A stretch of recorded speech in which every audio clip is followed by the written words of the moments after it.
તો વડાપ્રધાન નરેન્દ્ર મોદી આખરે આશ્રમ પહોંચી ચૂક્યા છે અને અહીં તેઓ ગાંધી બાપુને પુષ્પાંજલિ અર્પણ કરી રહ્યા છે। પ્રતિમાને પુષ્પાંજલિ અર્પણ કર્યા બાદ આ સમગ્ર જે પરિસર છે તેમનું નિરીક્ષણ પણ કરશે અને આપને ખ્યાલ છે તે મુજબ આજે આખા આશ્રમનું એક નવીનીકરણનું એક મહત્વપૂર્ણ આ પડાવ છે કે જ્યાં 5 એકરમાંથી 55 એકરમાં આખરે આ સમગ્ર ગાંધી આશ્રમ રીડેવલપમેન્ટ પ્રોજેક્ટ છે તેની આજે શુભ શરૂઆત થશે। 1200 કરોડના ખર્ચે આ પ્રોજેક્ટ તૈયાર થયો છે અને આપણે જણાવીએ કે અમદાવાદમાં પીએમ મોદી ગાંધી આશ્રમ પહોંચ્યા અને સૌપ્રથમ તેમણે ગાંધીજીની પ્રતિમાને આખરે પુષ્પ અર્પણ કર્યા।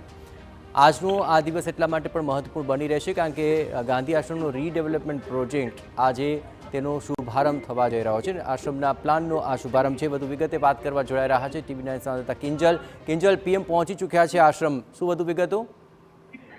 जी बिल्कुल, गांधी आश्रम ने अत्यारे परिसरे छे मुलाकात छे ते लई रह्या छे। खास एग्जीबिशन छे जे बनाववामां आव्युं छे के जेनी अंदर ज्यारे गांधी आश्रमनो 5 एकरमांथी 55 एकरनी अंदर व्याप करवामां आवशे त्यारे केवा प्रकारनो आखो आश्रम हशे, तेनी साथे वर्तमान आश्रम छे ते केवा प्रकारनो छे, एक आखो एक कही शकाय के ऑडियो विज्युअल पण एक तैयार करवामां आव्या छे।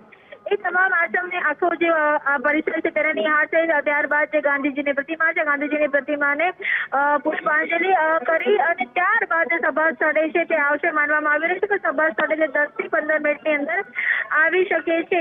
જે પ્રોજેક્ટ હતો જે પુનઃ ગાંધી આશ્રમનો જે રીડેવલપમેન્ટ પ્રોજેક્ટ હતો તેને લઈ અને છેલ્લા 5 વર્ષની કામગીરી હતી તે પણ ચાલી રહી હતી અને આશ્રમ ભૂમિ વંદનાના નામથી આજે દાંડી માર્ચ જે કહી શકાય કે એક તારીખ છે 12 માર્ચ દાંડીમાં માર્ચ કરવામાં આવી હતી તેને ધ્યાનમાં રાખી અને આજે આ જે કાર્યક્રમ છે તેની શરૂઆત છે તે કરાવવામાં આવી રહી છે। વડાપ્રધાન હાલમાં ગાંધી આશ્રમની અંદર જે ઝાંખીઓ છે તેને નિહાળી રહ્યા છે। ગાંધી આશ્રમની મુલાકાત બાદ એ તમામ જે ટ્રસ્ટીઓ હતા, તમામ જે ટીમ હતી કે જે રીડેવલપમેન્ટ પ્રોજેક્ટમાં છેલ્લા 4 વર્ષથી કાર્યરત હતી તેમની સાથે મુલાકાત બાદ સીધા સભા સ્થળે પહોંચશે।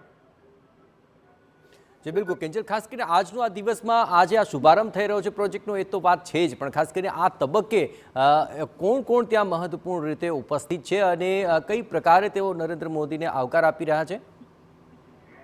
जी बिल्कुल, जे रीते वडाप्रधाने पोताना जे आश्रमनी शरूआत हती कार्यक्रमनी ए गांधीजीने नतमस्तक થઈ અને કરી તેમની સાથે કાર્તિકેય સારાભાઈ કે જે સમગ્ર જે આખું ટીમ હતી તેના મુખ્ય ટ્રસ્ટી હતા તે ઉપસ્થિત હતા। તેની સાથે વાત કરવામાં આવે તો સભા સ્થળની વાત કરવામાં આવે તો રાજ્ય સરકારના ગૃહપ્રધાન હોય કે પછી સહકારિતા મંત્રી જગદીશ પંચાલ હોય કે મુકેશ પટેલ હોય, તમામ લોકો અહીં ઉપસ્થિત છે। તેની સાથે જ જે ગાંધી વિચારો સાથે સંકળાયેલા લોકો છે તે ઉપસ્થિત છે, વિદ્યાપીઠના વિદ્યાર્થીઓ છે તે ઉપસ્થિત છે અને જે કેટલાય સમયથી ગાંધી આશ્રમ અને ગૃહ ઉદ્યોગ સહિતની અલગ અલગ પ્રવૃત્તિઓ સાથે સંકળાયેલા લોકો છે। ખાસ કરીને જે ગાંધી આશ્રમની બિલકુલ સામે જે ઘરો બનાવવામાં આવ્યા છે કે મોટાભાગના જે ઘરો છે તે રીડેવલપમેન્ટમાં જશે અને તેમણે મંજૂરી આપી છે એ પણ તમામ લોકો આજે ઉપસ્થિત છે કે જે એક મેસેજ આપી રહ્યો છે કે જે પુનઃનિર્માણનું કામ છે તે નિર્વિવાદ રીતે શરૂ થવાનું છે।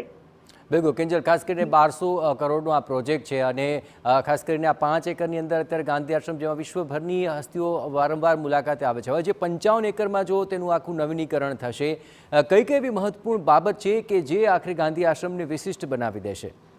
જી બિલકુલ, 55 એકરમાં જ્યારે આ આખું આશ્રમ છે ડેવલપ કરવામાં આવશે ત્યારે તેની અંદર જ્યારે એવિએશન સેન્ટરની વાત કરવામાં આવે કે એવિએશન સેન્ટરની સાથે જે મિની થિયેટરની વાત કરવામાં આવે, ગાંધીની જે ઝાંખીઓ છે ગાંધીની ઝાંખીઓ અને અલગ અલગ ઓડિયો વિઝ્યુઅલમાં મૂકવાની વાત કરવામાં આવે તો એ અલગ અલગ જે પ્રોજેક્ટ છે કે જે 55 એકરની અંદર ડેવલપ કરવામાં આવશે અને જેની અંદર કેટલાક જે રસ્તા છે તેને કાયમી ધોરણે બંધ કરવામાં આવશે। 15 જેટલા અલગ પ્રોજેક્ટ છે કે તે બતાવવામાં આવશે અને અત્યારનો જે ફૂટફોલ છે એવું માનવામાં આવી રહ્યું છે કે અત્યારે સામાન્ય રીતે અમદાવાદની જે મુલાકાત લેતા હોય છે તે ગાંધી આશ્રમની મુલાકાત લેતા હોય છે, પણ આગામી દિવસમાં જેમ સ્ટેચ્યુ ઓફ યુનિટી જે રીતે તમામ લોકો ખાસ મુલાકાત લેવા આવતા હોય છે તે જ પ્રકારે ગાંધી આશ્રમની ખાસ મુલાકાત લેવા આવે તે પ્રકારની આખી જે કવાયત છે તે હાથ ધરવામાં આવી રહી છે। બિલકુલ, ખાસ કરીને જે તમામ બિલ્ડિંગ છે તેને લઈને પણ આખરે ઘણી બધી તજવીજ હાથ ધરાયા હશે। ખાસ કરીને શું જૂના બિલ્ડિંગ છે તેમાં કોઈ ફેરફાર કરાશે? નવા કેટલા બિલ્ડિંગ છે કે જે આખે નવીનીકરણનો એક ભાગ હશે?